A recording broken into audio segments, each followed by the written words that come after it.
হে রাসূল তোমাকে ভুলি আমি কেমন করে, হাজারো ব্যথা বেদনার পরে ফিরে আসনি তুমি আপন ঘরে, দিনের আলো তুমি ছড়িয়ে দিতে চলে গেছো মদিনায় মক্কা ছেড়ে। হে রাসূল তোমাকে ভুলি আমি কেমন করে, আল্লাহুম্মা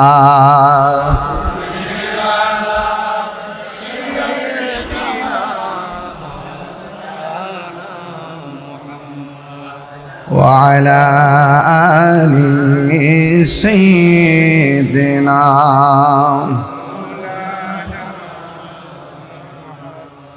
রাতের আধারে যারা সেজদাতে রয়, দু চোখের স্রোতে নদী যেন বয়, ছলনার হাত ছানি যতই আসুক, ছলনার হাত ছানি যতই আসুক, পেছনে ফিরেও তাকায় না।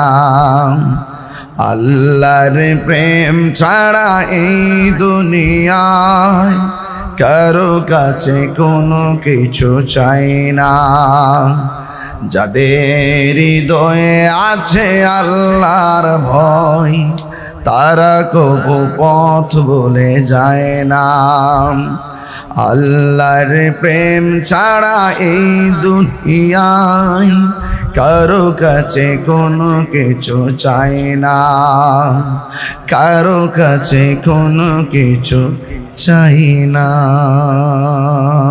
সুবহানাল্লাহ। রব ওহী পাঠানো বন্ধ করছে, আর আগের মতো ভালোবাসে না। নাউজুবিল্লাহ বলে না কেন?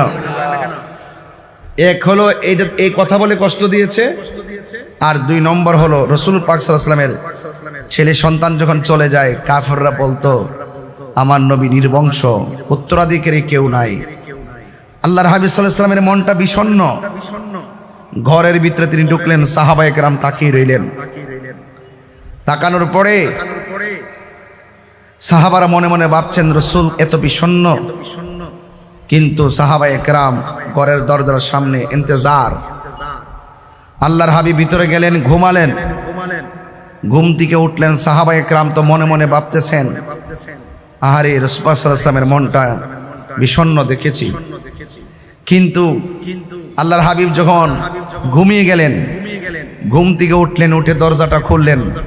সাহাবায়ে কেরাম বলেন আল্লাহর হাবিব ঘরে ঢোকার সময় যে দৃশ্য দেখেছি, কিন্তু দরজাটা খুলে দেখলাম আল্লাহর হাবিব সাল্লাল্লাহু আলাইহি ওয়াসাল্লাম একটা মুচকি হাসি দিয়ে ঘর থেকে বের হয়েছেন।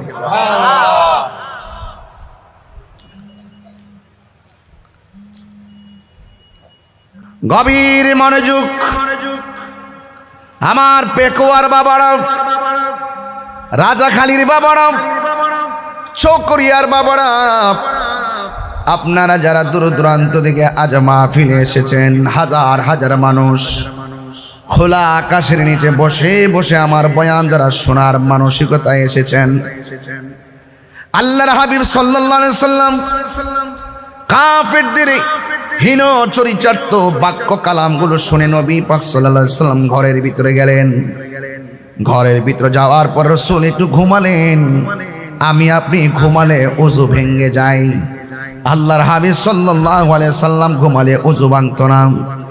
আমি আপনি ঘুমালে স্বপ্ন দেখলে শরীয়তের কোনো দলিল না। আমার নবী আপনার নবী ঘুমিয়ে গেলেও যদি নবী স্বপ্নে দেখতেন, এটা শুধু স্বপ্ন না, এটা শরীয়তের দলিল, আল্লাহর পক্ষ থেকে ডাইরেক্ট ওয়াহি।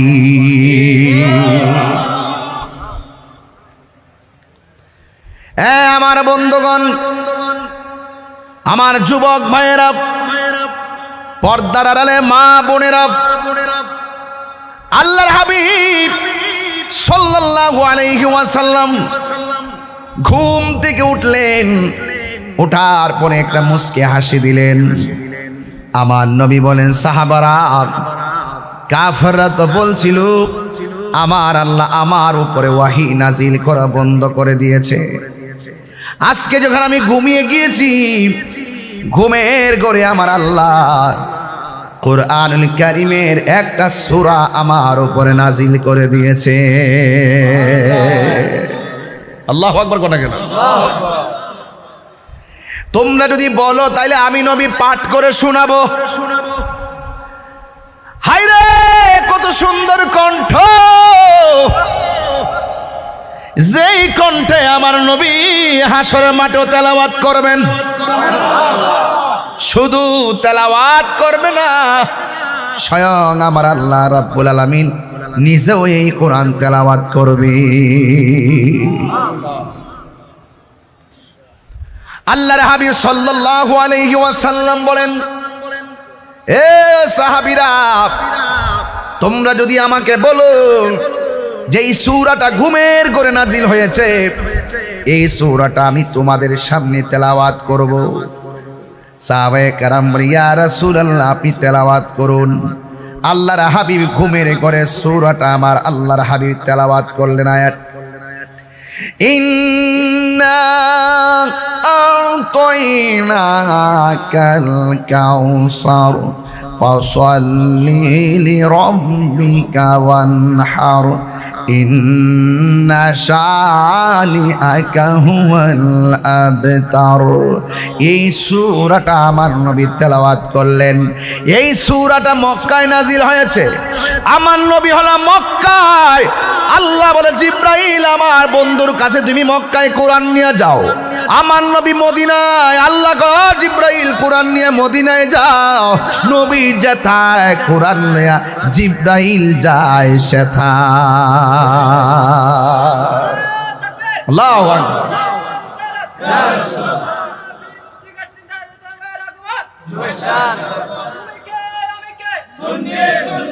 আমার যুবক ভাইয়েরা, এই সূরার মধ্যে আয়াত সংখ্যা হলো 3টি, রুকু সংখ্যা হলো 1টি রে বাবা। শুধুমাত্র তাই নয়, এই সূরাটা আমার নবী যখন তেলাওয়াত করলেন, এখন প্রশ্ন হলো, কাফেররা আমার নবীরে বলছে নির্বংশ। আমার আল্লাহ রাব্বুল আলামিন এই সূরার মধ্যে শুধুমাত্র সূরাই নাজিল করে নাই। কাফেররা বলছে আমার আল্লাহ নাকি নবীর উপরে নিয়ামত দেওয়া বন্ধ করে দিয়েছে। এমন নিয়ামত দিয়েছে এই সূরার মধ্যে আমার আল্লাহ জানিয়ে দিয়েছে, রে ও বন্ধু, আমি আল্লাহ একটা হাউস বানাইছি। ওই হাউসের নাম হলো কাউসার। কাউসার কাসিরাতুন কাসরা, অভূতপূর্ব কল্যাণ। ইয়া রাসূলুল্লাহ, নবী গো, এরা বলছে আমি আল্লাহ আপনার উপরে নিয়ামত দেওয়া বন্ধ করে দিয়েছি, অথচ আমি আল্লাহ রাব্বুল আলামিন একটা নদী বানাইছি। এই নদীটাই নহরের খালেক হইলাম আমি আল্লাহ। এটার নাম হলো হাউজে কাউসার। এই হাউজে কাউসারটার মালিক আমি আল্লাহ রাব্বুল আলামিন, আপনি নবীকে বানাইয়া দিছি। আল্লাহু আকবার কোন। হাউজে কাউসার কি জিনিস বুঝবেন হাশরের ময়দানে, এখন বোঝা যাবে না বাবা। আমরা কেমন সৌভাগ্যবান, আমরা কত সৌভাগ্যবান, এমন নবীর উম্মত হলাম যেই নবীকে আমার আল্লাহ হাউজে কাউসার দান করেছেন। নবীরে প্রশ্ন করি, ইয়া রাসূলুল্লাহ, ইয়া হাবিবাল্লাহ, নবী গো, হাউজে কাউসারের সংবাদ আপনি দিলেন। আমার নবী বলেন, হে সাহাবীরা, আমি যদি নবীও তোমাদের সামনে দাঁড়ায় রইছি, এখান থেকে আমি দাঁড়ায় দাঁড়ায় দেখতেছি ওই হাউজে কাউসারে পানিগুলো টলমল করতেছে।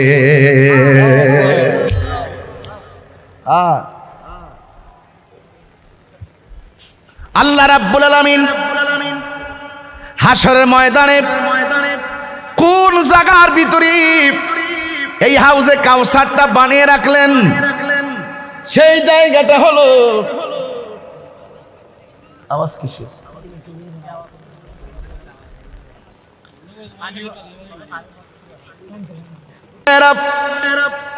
আমার আল্লাহ কোন জায়গার মধ্যে বানাইছে? আমার আল্লাহ হাসরের ময়দানে আমার নবীর একটা মিম্বর দান করবি, মিম্বর। ওই মিম্বরটা হাউজে কাউসারের মাঝখানে বানাইছি। যেরকম না সুবহানাল্লাহ। এই জন্য আমার বন্ধুগণ, সাহাবায়ে কেরাম আমার নবীর প্রশ্ন করে, ইয়া রাসূলুল্লাহ, এত দামি হাউজ আল্লাহ আপনাকে নদী দান করেছে, এই নদীর পানিটা কেমন? আপনারা জবান খুলে বলুন, আমার নবী দেখার ক্ষমতা আছে না নাই? নবী কি নিজে নিজে দেখে নাকি আল্লাহ দেখায়? কে দেখায়? আঙ্গ সমাজে কিছু মানুষ বিভ্রান্ত কথা বলে। আমরা বলি আল্লাহ প্রদত্ত ক্ষমতা বলে নবী গায়েবের খবর দেনওয়ালা, আল্লাহ প্রদত্ত ক্ষমতা বলে নবী হাজির ও নাজির। আর আপনাদের সামনে এসে কিছু মানুষ বলবে কি জানেননি, আল্লাহ ছাড়া কেউ গায়েব জানে না। এটা তো আমরাও বলি আল্লাহ ছাড়া কেউ গায়েব জানে না। আল্লাহ কয় ইল্লা মানির তব, আমি রসুল, আমি আল্লাহ যাকে পছন্দ করি তাকে গায়েবের জ্ঞান আমি দান করি। একটা হলো জাতি আর একটা হলো আতাই। এই জন্য যুবক, যেটা তুমি জানি না আমি জানি না এমন কিছু এলেম আছে, আল্লামা কামালাম তাকুন তালাম, আল্লাহ রাব্বুল আলামিন আমার নবীর সিনার মধ্যে ঢেলে দিয়েছে। আল্লাহ ছাড়া কেউ গায়েব জানে সেটা আমরা মানি, কিন্তু আল্লাহ পাক যাকে পছন্দ করে তাকে গায়েবের এলেম দান করে। তো আল্লাহ যদি মায়া করে তার বন্ধুরে জানায় আপনার অসুবিধা কি, অযথা এইগুলো বলে বলে সমাজের মধ্যে দুইটা পাঠ করেছেন, এইগুলো আর করবেন না। আসুন মিলেমিশে থাকুন। ইসলামটা শান্তির ধর্ম, ইসলামটা মানবতার ধর্ম। এই ইসলামটা বুকে ধারণ করে আপনারা কথা বলবেন। আল্লাহর হাবিব সাল্লাল্লাহু আলাইহি ওয়াসাল্লামকে প্রশ্ন করি, ইয়া রাসূলুল্লাহ, নবী গো, আল্লাহ যে আপনাকে হাউজে কাউসারটা দান করেছেন, এই কাউসারের পানির রংটা কেমন? আল্লাহর হাবিব বলে, এ সাহাবারা রে, ওই হাউজে কাউসারের পানিটা দুধের চাইতে আরো সাদা। এ যুবক ভাইরা, কণ্ঠ খুলে বলুন না সুবহানাল্লাহ। নবী জানার ক্ষমতা আছে না নাই? আরো বড় করে আছে না নাই? ولا رطب ولا يابس إلا في كتاب مبين.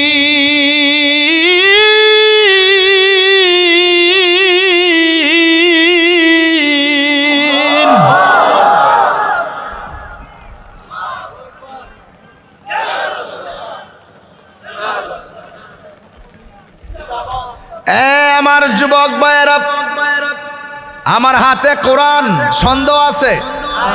আরো বড় করে সন্দেহ আছে? এই কোরআনে যা আছে কোনো সন্দেহ নাই। এই কোরআনের ভিতরে আমার আল্লাহ বলেন, ওয়ালা রাতবি ওয়ালা ইয়াবিসিন ইল্লা ফি কিতাবিম মুবিন। জলের স্থলে এমন কোন সূক্ষ্ম কণা নাই যেটা কোরআনের মধ্যে আলোচনা করে নাই। আর এই কোরআনের সব হাকিকত আমার আল্লাহ তার বন্ধু নবীর সিনার মধ্যে ঢেলে দিয়েছেন। এই জন্য নবী বলেন, বুইস্তু মুআল্লিমান, আমি এই দুনিয়াতে শিক্ষক হইয়া প্রেরিত হয়েছি। নবীর শিক্ষক কেউ না, নবীর শিক্ষক হলো আমার আল্লাহ। ঠিক না? আল্লাহর হাবিব বলেন, হাউজে কাউসারের পানির রংটা কি? আর জোরে বলেন না, রংটা কি? দুধের চাইতে সাদা, বরফের চাইতে শক্ত, বরফের চাইতে স্বচ্ছ। এরপরে নবীরে প্রশ্ন করি, নবী গো, আপনি বলেন না হাউজে কাউসারের পানিটা কেমন? কয় মধুর চাইতে মিষ্টি। সুবহানাল্লাহ কোন গেলে গেল? ইয়া রাসূলুল্লাহ, দুনিয়ার নদীর মধ্যে পেকুয়ার নদীর নাম কি? এই জাফর ভাই, মাতামোহরী। হ্যাঁ, জানার দরকার আছে তো। মাতামোহরী না? মাতামোহরী দুই দিকে দুই পার আছে না নাই? কোথাও না কোথাও গিয়ে পার হয়েছে। দুনিয়ার নদীর মধ্যে পার আছে, পারগুলো আল্লাহ বানাইছে মাটি দিয়া। এবার আমার নবীরে প্রশ্ন করি, নবী গো, ওই হাউজে কাউসারের মধ্যে কোনো পার আসেনি? আমার নবী বলেন আছে। দুনিয়ার নদীর পার বানাইছে আল্লাহ মাটি দিয়া, আর আমার আল্লাহ আমারে এমন দামি একটা নদী দান করছে, ওই নদীর পাহাড় আল্লাহ বানাইছে স্বর্ণ দিয়া। আল্লাহু আকবার বলেন। কি দিয়া বানাইছে? স্বর্ণ দিয়া, স্বর্ণ দিয়া। আমার যুবক ভাইয়েরা,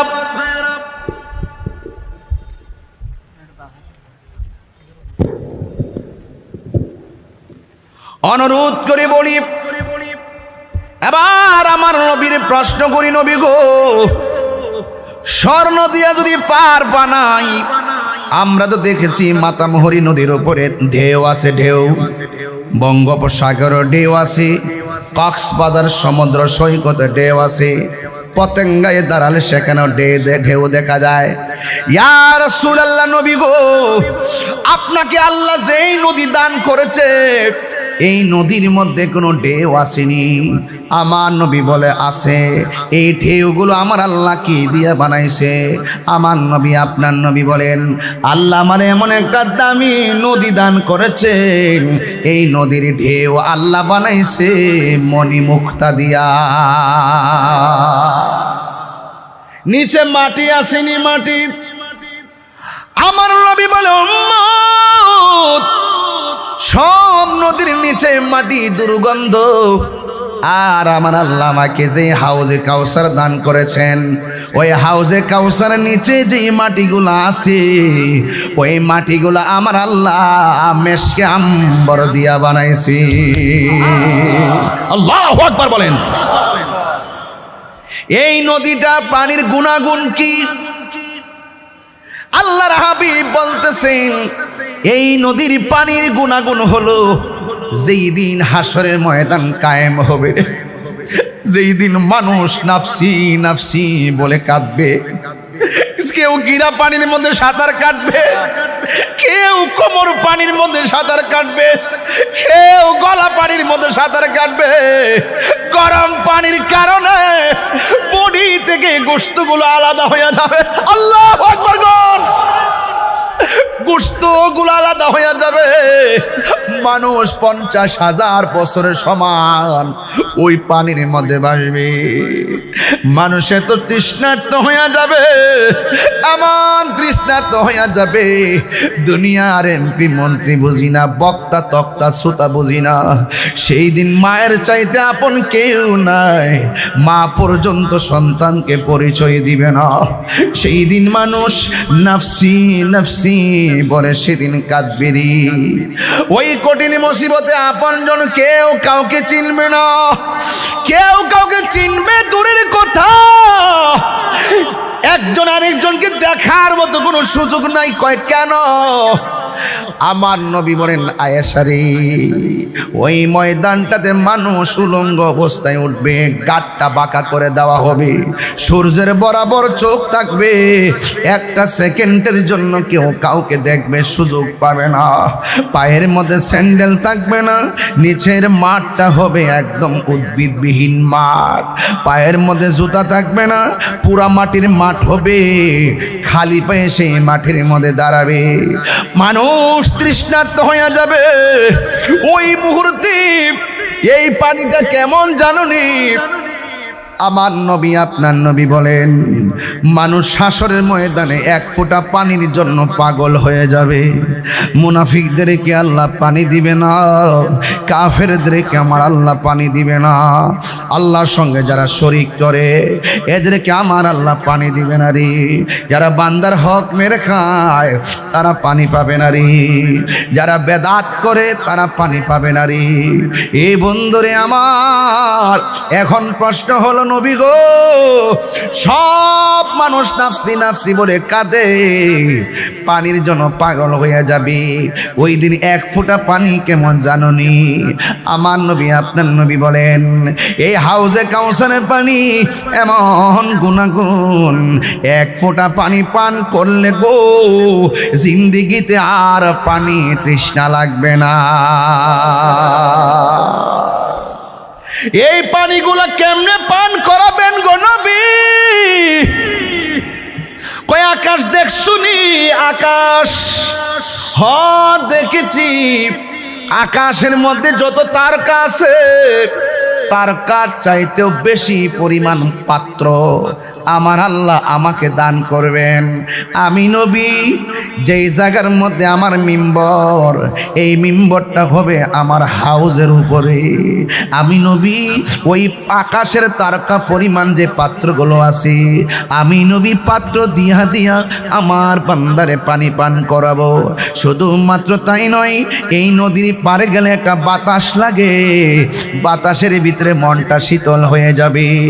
ওই নদী থেকে বাতাসটা উঠার পর জান্নাতীরা, জান্নাতের হুররা জান্নাতীদেরকে নিয়ে জান্নাতের দেয়ালের বেলকনির মধ্যে এইভাবে কাপড়টা ছড়ায়া বাতাস খাবে। ওয়াবাশশিরিল্লাযীনা আমানু ওয়া আমিলুস সালিহাতি আন্না লাহুম জান্নাতিন তাজরি মিন তাহতিহাল আনহার। 1000 বছরের রাস্তা হবে সেই হাউজে কাউসারের দৈর্ঘ্য। এত লম্বা হাউজে কাউসার।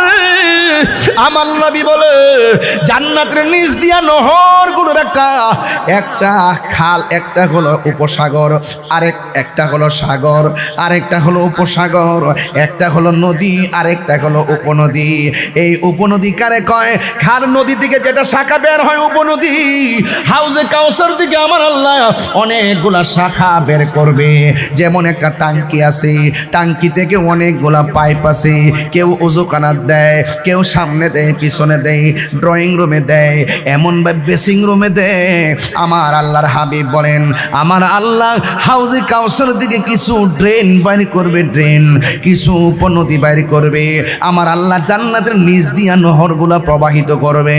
এই নহর দিকে এত সুন্দর বাতাস হুরের গায়ের মধ্যে লাগবো। 70 রঙের জামা হুরের গায়ের মধ্যে, তাদের 70 রঙের জামা বেদ কইরা তাদের সৌন্দর্য দেখা যাবে। এদেরকে আমার আল্লাহ ইমানদারদের খাদেমা বানায়া রাখবে। লাহুম আজওয়াজুম মুতাহহারা, পুত পবিত্র স্ত্রী আমার আল্লাহ এই জান্নাতের ভিতরে ব্যবস্থা করে রাখবেন। জান্নাতীরা খাওয়ায় দুলতে থাকবে, আর হুররা বাতাসে দুলতে থাকবে। এত সুন্দর পরিবেশ। আমার আল্লাহ বলেন, শোনো শোনো, আমি আল্লাহ জান্নাতে তোমাকে দেওয়ার পরে আমি আল্লাহ তোমাদেরকে আঙ্গুর ফলের বাগান উপহার দিব। ইন্নালিল মুত্তাকিনা মাফাজান হাদাইকা ওয়া আনাবা ওয়া কাওয়াইবা আতরাবা। আমি আল্লাহ তোমাকে অনেকগুলো আঙ্গুর ফলের বাগান দিব, এই বাগানগুলো থেকে তোমরা খাবে। এই জন্য আমার আল্লাহর হাবিব বলেন, এই হাউজে কাউসার থেকে আমার আল্লাহ 4টা টেপ বের করবে। একটা টেপ দিয়ে বের হবে পানির নহর, আরেকটা টেপ দিয়ে বের হবে দুধের নহর, আরেকটা টেপ দিয়ে বের হবে শরাবের নহর, আরেকটা টেপ দিয়ে বের হবে দুধের নহর। একটা হলো পানি, আরেকটা হলো শরাব, আরেকটা হলো মধু, আরেকটা হলো দুধ। এই 4টা টেপ দিয়ে 4টা পানি পড়বে। আল্লাহর হাবিব বলেন, আমি নবী যখন মহান রবের দিদারে গেলাম, গিয়ে দেখলাম বিশাল বড় একটা ঘর, ঘরের দরজার মধ্যে তালা লাগানো। আমি জিব্রাইলকে বললাম, ও জিব্রাইল, জিব্রাইল গো, এই ঘরটা খোলো না। ইয়া রাসূলুল্লাহ, কেমনে খুলবো? ঘর আল্লাহ বানাইছে, তালাও আল্লাহ লাগাইছে। আমি আল্লাহর কাছে অনেকবার বলছি এটা খোলার জন্যে। আল্লাহ আমাকে বলছে, চাবি নাকি আপনি নবীর কাছে আছে। আল্লাহু আকবার।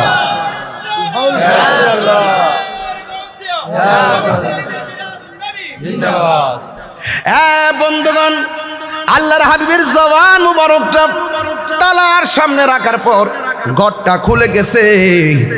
এই বিশাল বড় গড়টা কত বড় জানেননি? আমি কিন্তু লোকাল ওয়াজ করতেছি না যে আপনি ঠাস করে বুঝা ফেলাইবেন, এক একটা টু দা পয়েন্টে ওয়াজ করতেছি, ফাত্রামি কথা বলতেছি না, আমার নবীর শান বুঝাইতেছি। এই জন্য আমার নবী আপনার নবী ঘরে ঢুকলেন। এই দুনিয়াটা যত বড়, এর চাইতে 70 গুণ বড় হলো সেই ঘর। সুবহানাল্লাহ, সুবহানাল্লাহ। এত সুন্দর ঘর, আমার নবী বলেন এই ঘরের ভিতরে আমি ঢুকেছি, দুইকা দেখলাম শুধুমাত্র 4টা খুঁটি। জোরে গন কয়টা? আরো জোরে গন। এখন বলবেন হুজুর, এত 70টার সমান ঘরের মধ্যে 4টা খুঁটি দিয়ে আল্লাহ কেমনে দাঁড় করে রাখলো? এটা তো বলতেই পারেন আপনারা। আরে এটা পরে বলার আগে আর একটু জমিন থেকে আপনি নিজেই চিনেন। আরে এটা তো আধ্যাত্মিক উপরে কথা বললাম। এত বিশাল বড় ঘর আল্লাহ 4টা খুঁটি দিয়ে কেমনে ধার করায় রাখলো? বাবারই বাপরা, কি টেনশনে পড়ে গেছেন আপনারা। এখন রাজাখালীর জমিন থেকে উত্তর খুঁজে নেন, এত বিশাল গড়টাকে আল্লাহ 4টা খুঁটি দিয়ে দাঁড় করেছে। এটা নিয়ে টেনশনের দরকার নাই। কেমনে করলো? রাজাখালীর স্কুলের মাঠ থেকে, স্কুলের নামটা হলো ইয়ার আলী খান আদর্শ উচ্চ বিদ্যালয়ের মাঠ থেকে উত্তর খুঁজে পেয়ে যাবেন। আমি জমিনে দাঁড়াইলাম, আসমানের দিকে তাকাইলাম। আল্লাযী খালাকা সাবআ সামাওয়াতিন তিবাকা, আল্লাহ রাব্বুল আলামিন আসমানটা বানাইছে একটা স্তর থেকে আরেকটা স্তরে যাইতে 500 বছর রাস্তা। এমন 5-7টা আসমান আল্লাহ বানাইছে। এখন এত বড় ঘরের ভিতরে 4টা খুঁটি দিয়ে কেমনে আল্লাহ রাখলো? আমার প্রশ্ন হলো, আমার আল্লাহ 7টা আসমান খুঁটি ছাড়া বানায় রাখলো কেমনে? উত্তর বুঝতে কি বেশি